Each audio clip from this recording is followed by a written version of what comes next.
Bien, en esta oportunidad vamos a ver el tema de la historia del psicodiagnóstico. Este tema es de vital importancia para el psicodiagnóstico ya que se presenta como antecedentes, vamos a decir, ¿no? Antecedentes que preceden justamente lo que es el psicodiagnóstico. En esta unidad también vamos a ver que existen en estos precedentes datos tanto científicos como empíricos que de una u otra forma están relacionados con el psicodiagnóstico, ¿no? Más que todo de forma analógica o de forma parecida a lo que es el psicodiagnóstico. Muy bien, empezamos empezamos con esta parte que es bueno, es un pensamiento, ¿no? Un escrito del filósofo Blaise Pascal, en el que ustedes lo pueden leer detenidamente, pero yo directamente les voy a comentar un poco de qué se trata. Bien, Pascal, sabemos la mayoría, creo yo, que es un filósofo francés que fue el primero en diseñar lo que es la calculadora, ¿no? Y mediante este escrito nos muestra cómo, nos resalta, mejor dicho, cómo el aporte de los conocimientos previos, de los antecedentes, nos permiten o nos sirven como base para desarrollar nuevos conocimientos.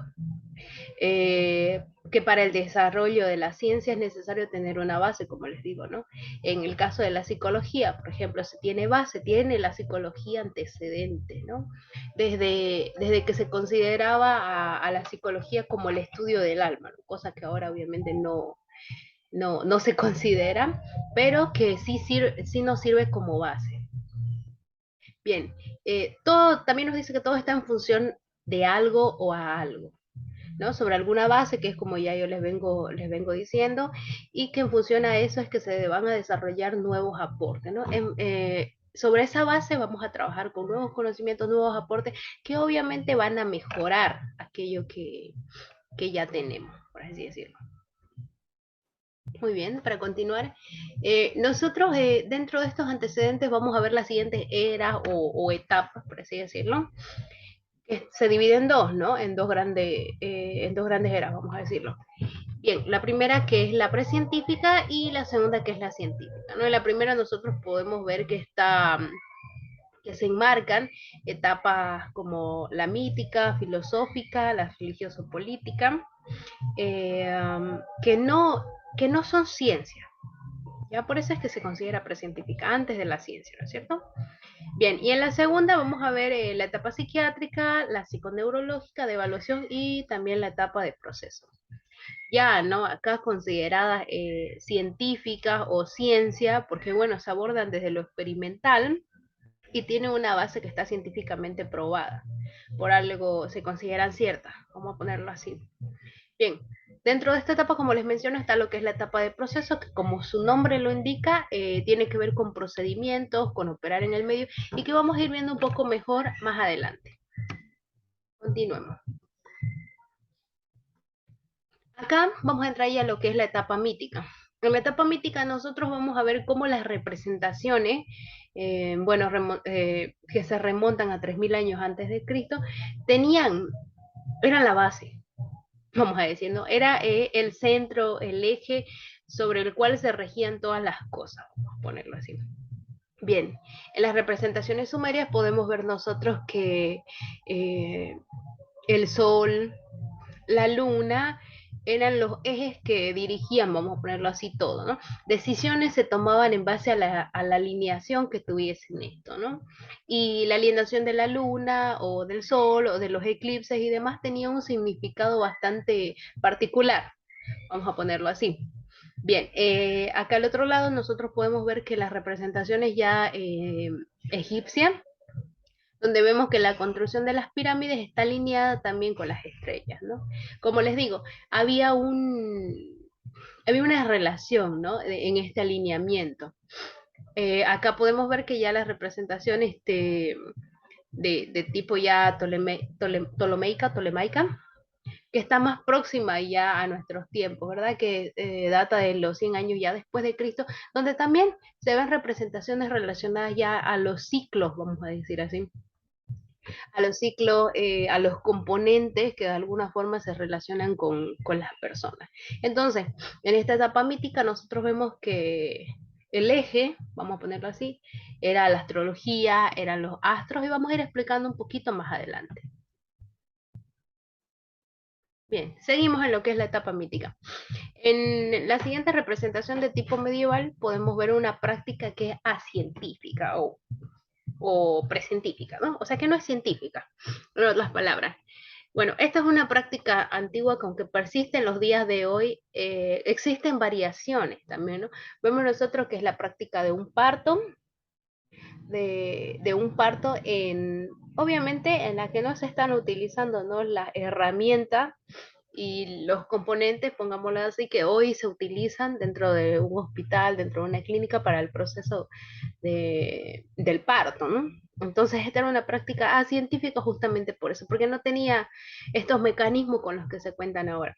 Podemos ver, perdón, en esta cuestión que en esta representación lo que se hacía era aislar las camas de las personas en la etapa medieval justamente para que se mantuviera la cuestión de la intimidad.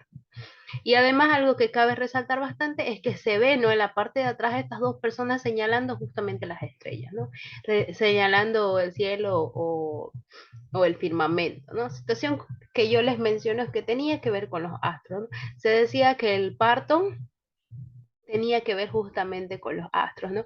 El día o el momento en el que iban a ser el niño ya estaba justamente plasmado en las estrellas. Entonces también se decía que dependiendo de la alineación que tuviesen las estrellas y la luna, también se definía lo que era la personalidad del sujeto, inclusive, ¿no? Del futuro y de este mismo, así como el futuro de la sociedad. Bien, vamos a continuar. Seguimos lo que es la etapa mítica, vamos a resaltar algo de la astrología que nosotros vamos a relacionar de alguna forma o vamos a comparar con lo que es el psicodiagnóstico. Nosotros vemos que dentro de la astrología hay un astrólogo y hay un cliente, ¿no es cierto? La persona que consulta. Existen ciertas clasificaciones que vendrían a ser los signos del zodiaco, ¿no? Aries, Leo, Sagitario, Virgo, Libra y demás. Bien, existe dentro de esta astrología un determinismo astral. ¿No? Este determinismo está dado justamente en cuestión al tiempo, hora, día, fecha, que de alguna forma nos dice que va a permitir determinar la personalidad y otras características de la persona, valga la redundancia, así como de los sucesos que van a ocurrir. Está dado en base a lo que son las predicciones, porque como yo le digo, tienen esta base, ¿no? Desde mucho, vamos a decir, vamos a tomar en cuenta muchos hechos históricos, ¿no? Por ejemplo, en la Segunda Guerra Mundial, Roosevelt nos explica justamente el licenciado, ¿no? Y nos dice que tenía su astrólogo personal, que era el que le ayudaba a saber, ¿no? Si debería o no interferir en la guerra, si debería o no hacer cierta cosa, qué sé yo, atacar, sí o no, y que esto dependía de las predicciones que éste le daba, ¿no? Si era bueno, si no era pertinente y demás, ¿no? Entonces, por eso es que se dice que la astrología determina las características de la vida de una persona en base a este determinismo astral y a estas predicciones. Vamos a continuar. Ahora es lo que yo les mencionaba, la comparación entre lo que es la astrología y el psicodiagnóstico, ¿no? Como yo les decía, en la astrología hay un astrólogo y un cliente. Mecanismo similar en el psicodiagnóstico, que existe un psicólogo y un paciente. Bien, en la astrología las clasificaciones se dan, ¿no? En signos zodiacales, Aries, Leo, Sagitario, Virgo, Libra, etc.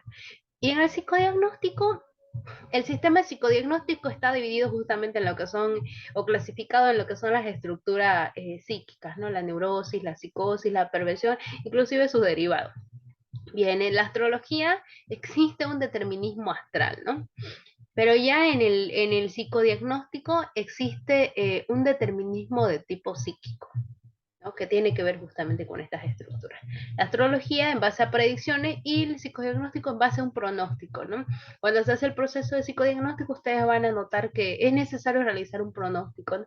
De cómo va a estar la situación, el hecho de que una persona tenga ciertas características, ciertas patologías o cierta estructura, determinar esa estructura y conocer sus características a nosotros nos permite también dar un pronóstico, ¿no?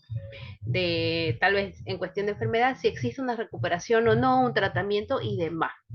Bien, algo que cabe resaltar es que la astrología es considerada un saber. ¿no? Un saber que se da en base a la experiencia o al conocimiento empírico, como lo quieran poner.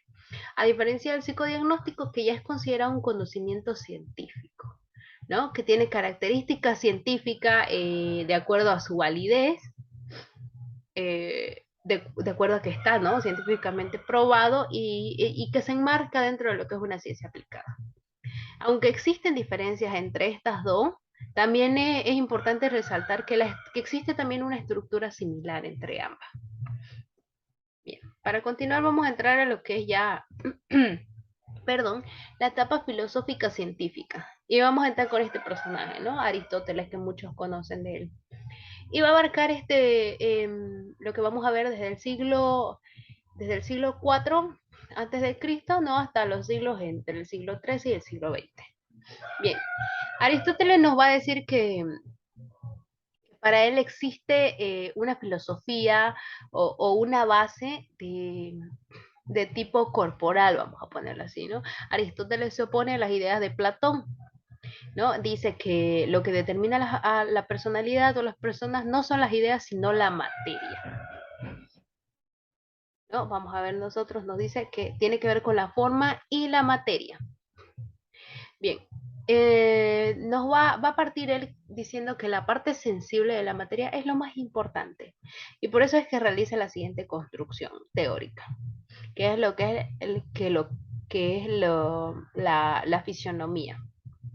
Bien, la fisionomía, lo que él enmarca es que el carácter que tiene que ver con la personalidad, los hábitos psicológicos y demás se van a definir en las personas a partir de lo que son las características corporales, las estructuras psíquicas y los rasgos, así también como nos decía él, ¿no? Que se va a definir justamente en base a lo que es la materia, lo que es lo corporal, estos rasgos y estas estructuras, pero nos dice que también el medio juega un papel importante, ¿no? Que también es básico. Bien, Aristóteles también es base para lo que es la neurología. Eso cabe resaltarlo, ¿no? Bien, como les decía yo, ¿no? La interpretación de Aristóteles es justamente esta, ¿no? Que los hábitos psicológicos, los rasgos psicológicos, las estructuras se van a dar justamente en base a lo que son las características corporales de las personas. Bien, para continuar, vamos a entrar a lo que es ya la etapa religioso-política. Bien, cuando las sociedades medievales tenían conflicto, es que justamente va a aparecer esta etapa, ¿no? Entre lo que es la Edad Media. Y aparece esta base religiosa. Nos dice que ya que en este periodo las patologías y problemas mentales eran considerados como manifestaciones o posesiones demoníacas, ¿no? Ciertos cambios que ahora nosotros consideramos comunes en nuestra sociedad, como la histeria, el asunto de las mujeres histéricas, en ese tiempo era considerado justamente como una manifestación demoníaca. Bien, en este periodo el objetivo era controlar a la sociedad, ¿no? Es por eso justamente que va a surgir este personaje, que es el emperador Justiniano, quien busca homogeneizar justamente lo que es la religión, ¿no? Crear una fuerza política en sí para someter a la población y de esta manera evitar estas manifestaciones. Obviamente esta ideología religiosa, va a suscitar que se den cambios, ¿no? Que se den cambios. Y como suscita estos cambios, hace que la práctica sea más rigurosa y más controladora. En esta parte van a surgir justamente lo que son la práctica de expiación. Bien, se van a dar ciertos acontecimientos que van a ser bastante fuertes, pongámoslo así, ¿no? Con la práctica de la expiación van a surgir las quemas de mujeres como herramientas, como castigos y demás, ¿no? Como les digo yo, para estas manifestaciones. Bien, las acciones que va a tomar la Inquisición son todo esto, son todas estas prácticas que están haciendo, ¿no? Em, Obligar a confesar a los que no eran culpables, tal vez, era una de las intenciones, ¿no? Habían personas que no habían cometido ningún delito, pero se las acusaban, ¿no? Y aún así, en esta práctica, era que se las sometía y que por último las personas decían que sí, eran culpables de ciertos actos, que sí estaban poseídas cuando no era así. Bien, la expiación se refiere justamente a que todos los sujetos deben sufrir lo que sufrió Jesucristo. Por eso es que a los confesos y no confesos los hacían sufrir. Hay una parte, ¿no? Que decían que las mujeres que estaban poseídas decían que eran brujas, por ejemplo. Y lo que ellos hacían era atarla de manos y pies, la ataban a una roca, a una piedra y las tiraban al mar, ¿no? Decían que si la mujer se salvaba, podía sobrevivir, era una bruja, pero que si moría no era una bruja. Y eso para salir de duda obviamente lo hacían. Eso, por ejemplo, una de las prácticas. Bien, vamos a continuar. Vamos a entrar ya a lo que es la etapa psiquiátrica, perdón. Ya pasado lo que es la Edad Media, esta etapa va a surgir justamente con el Renacimiento, ¿no? Con el Renacimiento surge la ciencia, aunque obviamente va a tener ciertas repercusiones nefastas que vamos a ver nosotros un poco más adelante. Bien, ya yo les decía, ¿no? Que con Aristóteles todo se reduce a lo que es la parte orgánica. En esta etapa se consideraba que todas estas patologías, en ese tiempo consideradas enfermedad y que tenían que ver con la parte orgánica, no tenían cura. Como decía Aristóteles, que tenía que ver con la materia, así se consideraba aún en este periodo, ¿no? Estas manifestaciones de las personas, todo en base, todo referente a las bases orgánicas, ¿no? Y decimos que ya un periodo de ciencia porque se utilizaban herramientas que vamos a comentar un poco más adelante tal vez, que eran de tipo experimental, ¿no? Basados obviamente en lo que es la ciencia. Bien, vamos a continuar entonces. Michel Foucault va a ser un personaje, vamos a ponerlo así, que nos va a dar un poquito de esclarecimiento en esta parte. Bueno, Foucault decía que el poder político todavía seguía aún ya en esta etapa psiquiátrica. Él hace una investigación no con datos, sino con hechos históricos.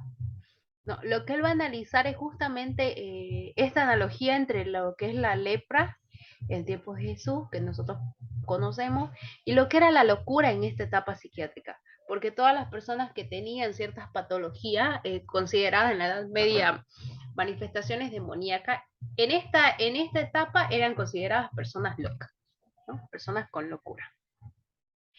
Bueno, lo que va a hacer Foucault es ver algunas pinturas, algunos monumentos, no con la intención de influenciar, sino de representar lo que se percibe, ¿no? Mediante la pintura, él revisa un cuadro justamente que es el barco de los locos a la deriva y hace esta analogía, ¿no? Esta comparación entre la lepra y la locura. Dice que la locura es igual que la lepra, ¿no? Él veía cómo estas personas que consideraban locas las organizaban y las subían a un barco y las dejaban a la deriva. Si sobrevivían bien y si se morían mucho mejor. No, eran consideradas personas enfermas. Como veíamos que la lepra también no tenía cura, la locura tampoco. ¿No? Era por eso que se hacía esta práctica con las personas, se las marginaba. Bien, aquí es donde entra este personaje que es San Juan de Dios, ¿no? San Juan de Dios nos dice que cobijaba a este tipo de personas, ¿no? A las que lograban llegar hasta su puerto, hasta algún puerto. San Juan de Dios nos dice que creaba instituciones de control para estas personas. No vamos a decir que instituciones psiquiátricas como tal, pero sí eran espacios donde podían ser cobijados, ¿no? De alguna manera. Continuamos. Bien, un aporte bastante interesante, pero no tomado en cuenta, no importante tal vez, es el que hizo justamente César Lombroso, ¿no? Considerado como una práctica pseudocientífica, ¿no? Como una práctica falsa, vamos a ver. Lombroso nos decía que en base a las características físicas del rostro, se podían determinar ciertas intenciones o ciertas maldades del hombre, ¿no? En base a las descripciones de la apariencia, porque él, como él decía, ¿no? La apariencia es engañosa. Esta tipología de tipo criminológica era la que él mencionaba, ¿no? Decía que nosotros podíamos ver tanto en las expresiones como en las características ya dadas físicamente de las personas, podríamos determinar justamente estas maldades, vamos a ponerlo así, ¿no? Aunque esta práctica, este aporte se consideró bastante impreciso, ¿no? Porque nosotros podemos considerar que hay personas que tienen ciertas características, pero no tiene nada que ver lo físico con la personalidad o con la estructura psíquica, ¿no? Entonces, por eso fue que esta teoría, vamos a ponerlo así, ha sido descartada, ¿no? Inclusive en la actualidad no es considerada. Bien, siguiendo la línea de lo que es la etapa psiquiátrica, vamos a ver a nosotros a Pinel, que va a ser justamente el que nos va a aportar lo que es la historia clínica, ¿no? Pinel es justamente el primer psiquiatra, dicho así, en tiempos de lo que es la Revolución Francesa, ¿no? Pinel tenía justamente como ideal los derechos humanos, por lo que él trataba con prisioneros. Nosotros veíamos el caso anterior, ¿no? De justamente que las personas que eran mandadas a la deriva eran cobijadas. Pinel hacía algo similar, ¿no? Pero no solo cobijaba, sino que trataba a estas personas. Él los cobijaba justamente en un palacio que ya es considerado como tal, ¿no? Como la primera institución propiamente ya psiquiátrica. Eso es importante. Y como les digo, lo que aporta o lo que inaugura son las historias clínicas. Bien, también vamos a ver un poco de Esquirol, que el aporte que va a hacer es justamente la diferencia entre lo que es la deficiencia mental, lo que es la demencia, lo que es la ilusión y de lo que es la alucinación, ¿no? Cosas que nosotros son muy importantes, al menos ahora en este proceso de psicodiagnóstico y bueno, es importante, ¿no? Conocer estas diferencias. Lo que va a hacer él es una descripción psicopatológica. Va a hacer una descripción psicopatológica. Bien, también nos dice que hace una observación y descripción en base a lo que es la historia familiar, ¿no? Antes nadie se había basado en lo que es la historia familiar. Nos dice que Esquirol observa que la historia familiar justamente influye también en las patologías, en la personalidad y en la estructura psíquica de las personas. Y mediante la observación y la descripción, como les digo, aunque en esta etapa no con experiencias de tipo cruda, porque se utilizaban terapias, como yo les dije, algo extremas como electroshock, sangrado, inmersiones, es que va a determinar justamente que estas historias familiares tienen algo que ver. Bien, siguiendo en la etapa psiquiátrica, ya por terminar, vamos a ver algunas otras aportaciones, ¿no? Vemos a Krepelin, que nos dice que fue quien trabajó en el primer laboratorio de psicología, y ya luego, bueno, se dedicó a la psiquiatría, ¿no? Vemos también a Gary Jasper, quien hace justamente un manual de psicopatología. Vemos a Henry E., perdón, quien es contemporáneo de Lacan. Él lo que hace ya es un manual de psiquiatría y es conocedor y practicante de lo que es el Rorschach también. Acá podemos ver nosotros el DSM-5, que es el sistema de clasificación estadístico, que es utilizado en psicopatología, ¿no? En psicopatología para ver la cuestión de diagnóstico, cuestión de descripción de casos y demás, ¿no? Y que en el psicodiagnóstico nos sirve, sí, nos sirve como base, porque en el psicodiagnóstico es muy importante el lenguaje, ¿no? Influye en lo que es el proceso de psicodiagnóstico. Entonces, el DSM-5 nos permite a nosotros un lenguaje claro, conceptual y aceptable, ¿no? Bien, vamos a continuar. Vamos a entrar ya a lo que es a la etapa psiconeurológica y nosotros vamos a ver dentro de estas prácticas científicas eh, aspectos importantes, vamos a ponerlo así. Perdón. Me pasé una diapositiva. Ahora sí. Antes de entrar a la etapa, vamos a ver esta etapa ya filosófico-científica. Vamos a ver a este personaje que es Jean Charcot, como muchos tal vez lo conocen, acompañante de Freud, ¿verdad? Bueno, Charcot nos dice que va a ser quien va a romper con esta ilusión de la base orgánica, como mencionaba antes Aristóteles, ¿no? Charcot nos dice que, bueno, lo que va a hacer es aislar lo que es la neurosis mediante lo que es un método no utilizado, que es la hipnosis. la va a aislar y deduce que la neurosis no va a ser solo física, aunque nosotros vemos que sí cumple con características físicas, al menos en la histeria. Él nos va a decir que no es del todo física, sino que tiene una base en el aspecto psíquico de las personas, ¿no? Entonces, Charcot nos va a decir que la personalidad no solo tiene una base orgánica, sino que también tiene que ver con el aspecto psíquico. Entonces, por eso que va a surgir esto de la base psicológica, ¿no? Nos va a decir que la personalidad es bueno, no tiene solo base orgánica porque la personalidad es un ente cambiante, ¿verdad? Entonces no es algo que esté solo quieto. Bien, es así como se vaya a desarrollar lo que es la psicología dinámica, que es como yo le digo, porque la personalidad no es algo que está quieto, y esta psicología dinámica va a resaltar aspectos de tipo tanto cuantitativo como cualitativo. Ahora sí, en lo que es la etapa psiconeurológica, yo les decía aportes importantes y que a nosotros nos sirven hasta ahora, es la cuestión de lo que se da en el siglo XX, ¿no? Que es la teoría de las localizaciones. Nosotros hemos escuchado ya anteriormente y sabemos sobre el área de Wernicke y lo que tiene que ver con la fase de comprensión y sobre el área de Broca y que tiene que ver justamente con la fase de expresión, ¿no? Y decimos, ¿y por qué esto es importante? Este descubrimiento de esta teoría nos dice que hay, ¿no? Hay problemas, vamos a decirlo así, que afectan a estas áreas y que ocasionan justamente estas dificultades, ¿no? Estas afasias, pongámoslo así, ¿no? Pero que esto hay que descartarlo muy bien en relación a la parte psicológica de las personas, porque el aporte que nos sirve a nosotros es justamente que vamos a excluir estas afasias, ¿no? Cuando se da un problema justamente en el área de Wernicke, vemos que existe una dificultad de comprensión. La persona tiene un lenguaje, habla y demás, pero no comprende.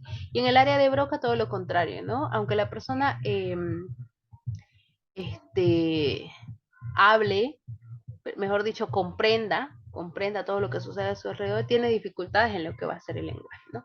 La importancia de la identificación de estos componentes orgánicos, o sea, de estas partes que tienen que ver con el cerebro, es muy importante para lo que es la psicología, ¿no? Porque a nosotros nos permite excluir esto de cuestiones psicológicas, ¿no? Nos permite identificarlas y decir, no, no es un problema psíquico, no es un problema de personalidad o de estructura, sino que es un problema que tiene una base orgánica. Entonces ese es el aporte que da esta teoría. Para continuar, vamos a ver lo que es la etapa de evaluación, ¿no? De aquí va a surgir una pregunta de examen que yo estoy casi convencida, así que ténganlo en cuenta. Bien, los movimientos sociales van a influenciar bastante justamente en lo que es esta etapa. La educación, el desarrollo industrial y la acción bélica van a permitir justamente que se dé ciertos avances, ciertas técnicas tecnológicas, ¿no? Los test y desarrollar capacidades adaptativas como lo que es la competitividad. La educación, nosotros sabemos que ya desde cierto tiempo, desde los años 1890, 1950, se da una importancia a lo que es la educación y lo que es el futuro de un niño en una sociedad, ¿no? Es por eso que van a surgir ciertas técnicas tecnológicas, ciertos test, que nos van a ayudar a nosotros a medir la inteligencia tal vez de los niños, las aptitudes tal vez que estos tienen y demás, ¿no? También el desarrollo industrial nos va a brindar una base bastante importante para esto, ¿no? Nosotros vemos que ya la industria especializada, que requiere personas especializadas, ¿no? Que vayan a diferentes áreas, lo que nos permite justamente los test y las mismas técnicas tecnológicas que nos van a permitir a nosotros decirnos, este trabajador es para este lugar, este trabajador es más apto para el otro, y así. La acción bélica, que tiene que ver con la Primera y la Segunda Guerra Mundial, ¿no? Eh, Bien, permitieron el desarrollo de capacidades adaptativas, sí, permiten justamente el uso de nuevas tecnologías, ¿no? Ya que muchos instrumentos se han creado en estos periodos y que eran utilizados justamente para las guerras, para evaluar inclusive a los mismos participantes, ¿no? De tipo cuantitativo y cualitativo. El Raven, el TAT, son herramientas que surgieron justamente en este periodo. Por eso es que nosotros vemos que ya el psicodiagnóstico tiene esta similitud acá, ¿no? Porque el psicodiagnóstico nos permite a nosotros dar una evaluación. Y esto es la similitud, vamos a decir así, que tiene que ver con esta etapa. Bien, en la etapa de evaluación nosotros vemos algunos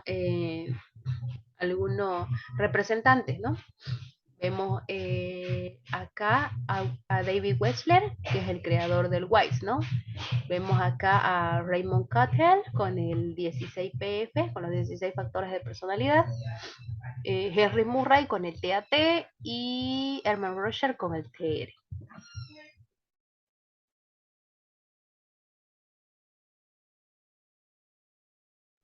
Bien, vamos a ver lo que es la etapa de procesos acá. Bien, esta etapa es propia ya del psicodiagnóstico, ¿no? Donde van a surgir muchos autores. Vemos a David Rappaport con su pensamiento propio, Luciano Labate con los principios de la psicología clínica, vemos a Clover, por ejemplo, con esta cuestión del proceso, lo que él va a hacer es justamente no un informe psicológico, que nosotros, por ejemplo, utilizamos un informe psicológico, y aunque claro,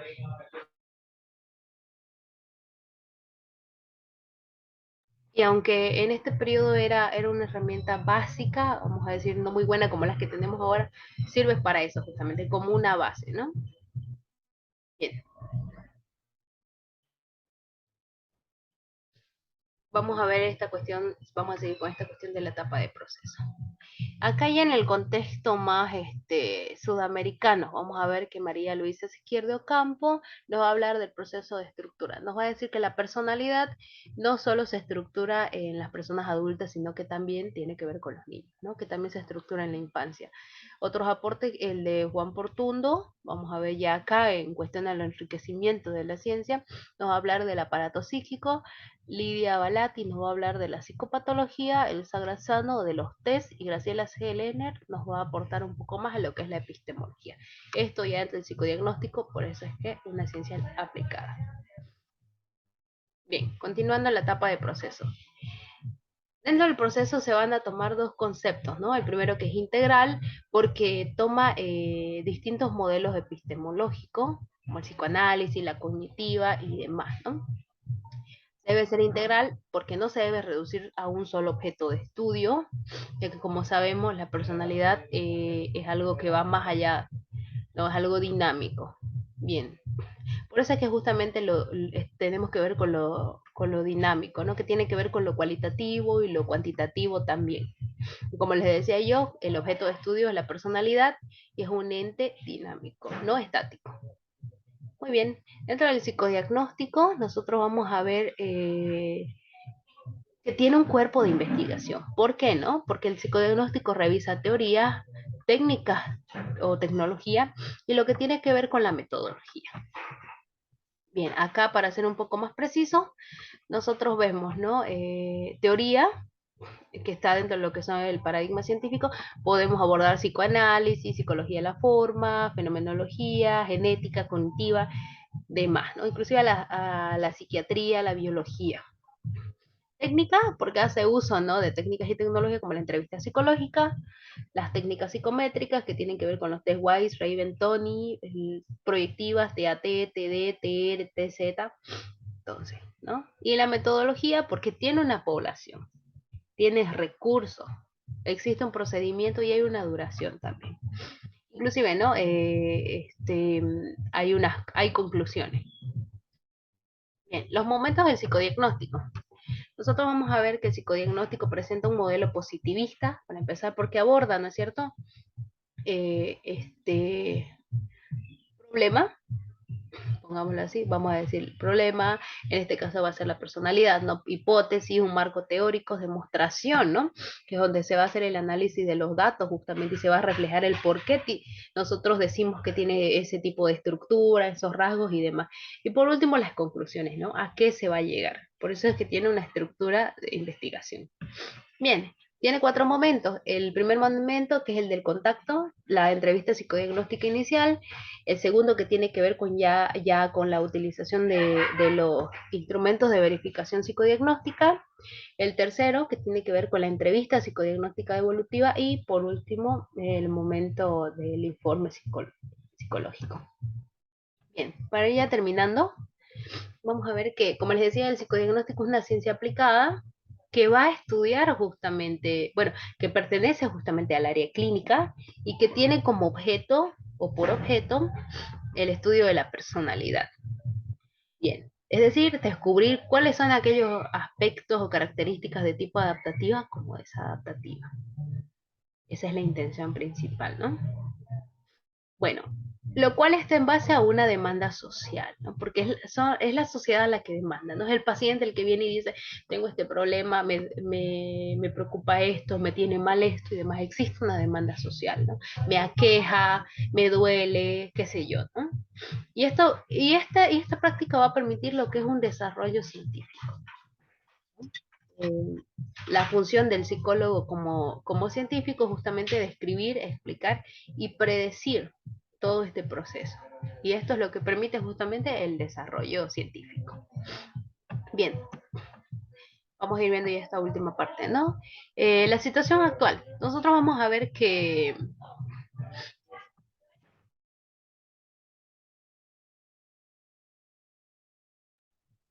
debe existir una respuesta a la demanda social, ¿no?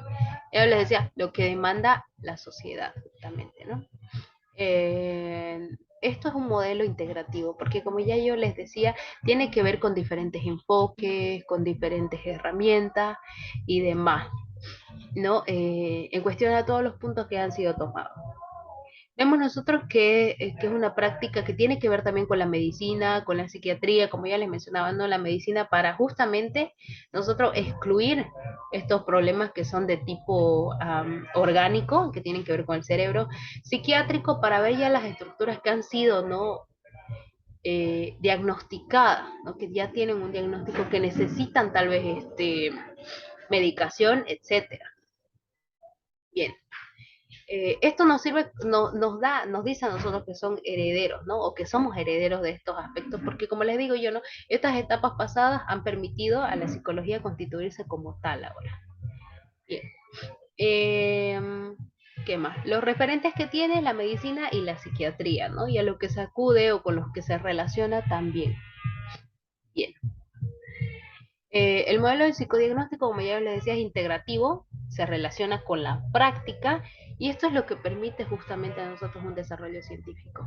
En el proceso de psicodiagnóstico, el psicólogo, mientras más experiencia tenga, mientras más conozca, más maneje, mucho más va a entender y más fácil va a ser, ¿no? Este proceso. Y es por eso que permite justamente el desarrollo científico, porque es lo que nosotros buscamos mejorar. Y eso sería todo en cuestión a esta primera unidad.